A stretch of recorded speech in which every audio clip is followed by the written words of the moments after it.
If you're a business owner that wants to create a successful Pinterest marketing strategy, you have to understand how you are going to get your audience to stop their scroll.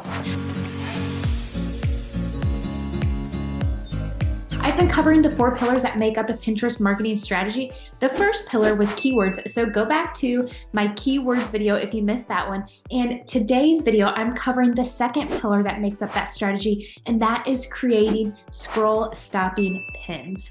Since Pinterest is a visual search engine, once people go up to the search bar and enter in those keywords that they want ideas or inspiration for, the next action they are taking, they are going to be looking for pins that catch their eye or catch their attention. So as a business owner, what could you be creating and designing that is going to stand out from all of the other pins that people are seeing on Pinterest? So the first thing you need to do is make sure that your pin is properly formatted.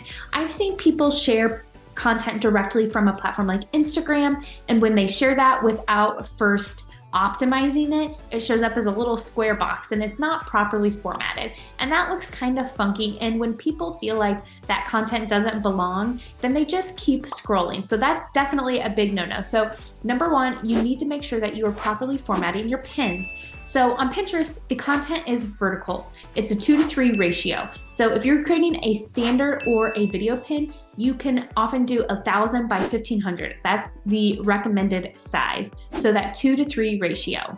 Now, idea pins are a little bit different. They are a bit longer. But for your standard and video pins, what you're probably going to be creating the most of, you need to stick to that 2:3 ratio. Now, let's talk about some of the other aspects that create a really strong pin. So now that you have the correct dimensions, a really great way to create brand cohesiveness and also for people to be able to recognize your brand is using branding so that you have consistent fonts and colors.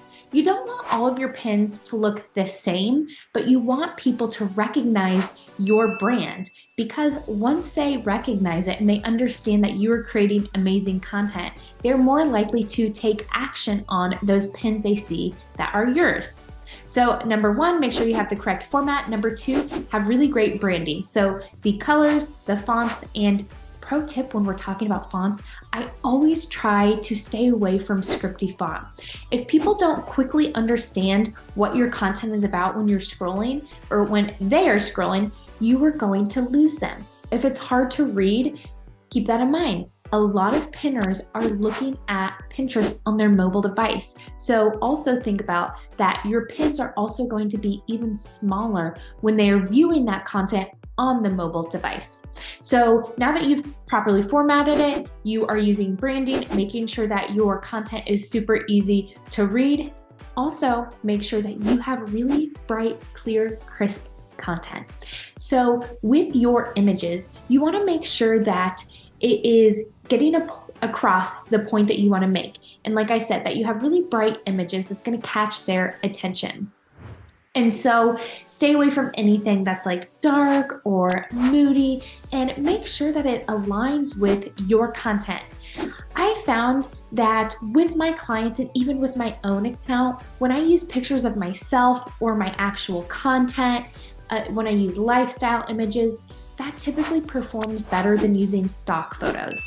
So you can find great stock photos on platforms such as Canva, but keep in mind, creators that are using stock photos, a lot of people are using Canva. They have access to the same stock photos that you do. So you want to make sure that your content, those pictures you're using, doesn't look like everybody else's in your niche, because that doesn't create a really great experience. So keep that in mind. If you're going to use stock photos, be sure to be cognizant that you've not seen those images before and that other people aren't constantly using that photo over and over again, because that kind of creates sort of a stale feeling in regards to your content. And with your video content, I do recommend once again that you have really bright, clear photos and that you keep them short and engaging. I recommend less than 30 seconds for those video pins. And like I said, they are formatted the same size. So now that you have the correct formatting, we've talked about the text and making sure that it's really clear, and then also the bright, clear photos. Now add a call to action. This is something that I frequently see business owners forget to add to their pins. That's a huge misstep. Be incredibly clear what you want people to do. Tell them what they are going to receive when they click through on that pin. So if I am having somebody sign up, if I want them to sign up for my free masterclass, I'm making that incredibly clear by saying, watch the free masterclass now. If you want them to download a PDF, say, get the free guide now. So there's lots of different calls to action you can use on your pins, but I think you're gonna see a much better click-through rate when you tell people exactly what you want them to do and what they are going to receive when they do click through.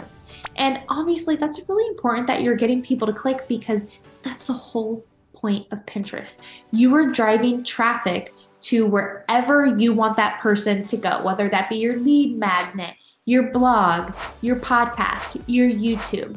So be incredibly clear about the action you want them to take. And another piece that I have not mentioned yet, so I talked about the branding as far as keeping your font consistent, your colors consistent. Include your brand name. So at the bottom, I'm typically putting www.emilyvales.com or even my logo. So that kind of goes along with the branding piece. So include your logo or your website somewhere on your pins. Now, when you are thinking about creating those scroll stopping pins, a really great hack for saving time is to have templates, but it's really important that you add to those templates over time. So let's say you have 5 templates that are really great. They help you save time, they're beautiful, and you've really created a system where you're cranking out pins on a regular basis. Just keep in mind that that can start to feel stale over time. You don't want your audience to get fatigued with your pins where they see a certain pin and they think that they've already viewed that pin before, just because it's a template you've used over and over again. So really quick story, I had a client who only had 3 pin templates, and she had actually created them for herself. And at the time I was just her manager, and I would switch out images, and we were pinning and pinning anywhere from 10 to 15 times a day. And her stats just continued to go down. And I realized, I think people are getting fatigued with the pin design. All of her content kind of started to look the same. And so think about that. Templates are great, but you don't want people to feel like they've seen that content over and over again, because you can only switch out pictures, change the titles. You can only play around with that so much, and they do start to kind of look the same. So with Pinterest, the algorithm changed a couple of years ago, and that push was for creating more fresh content. And so the platform thrives off of fresh content, and if you're using the same templates, like I said, it's not going to feel fresh to the user, and I think you are going to see that affect negatively your stats overall. So like I said, having really strong pins that catch people's attention, that is such a crucial piece of Pinterest because it is a visual search engine.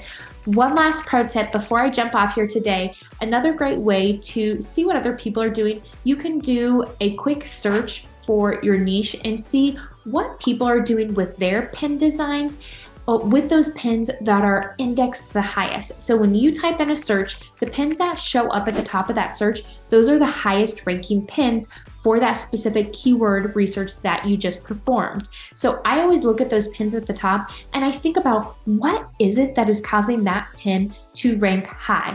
Is it the image? Is it the text overlay? I did mention having really beautiful photos and catching their attention, but you might notice for your niche, maybe some of the top ranking pins don't have any pictures and it's just text. Or sometimes in a photography niche, the highest ranking pins are only photos. There's no text overlay. So do keyword research, start with that keyword research. Then once you're doing that research, you've typed in whatever you want to research. So for me, I might type in Pinterest marketing, and then I'm going to see those pins come up. I want to look at the designs that are performing the best. Now, I do not recommend ever copying, but what can you take away from that you could put your own twist on? What could inspire you that you could, like I mentioned, put your own twist on it and make it your own? So that is another really great tip to try. So I hope you found this helpful. This was the second pillar that makes up your Pinterest marketing strategy, and that is how to create scroll stopping pins. If you missed the first pillar, go back and watch that video, and also be sure to subscribe because in my next video, I'm going to be covering the third pillar. So like this video, comment, let me know if you have any questions and if it helped, and I can't wait to see you soon. Bye for now.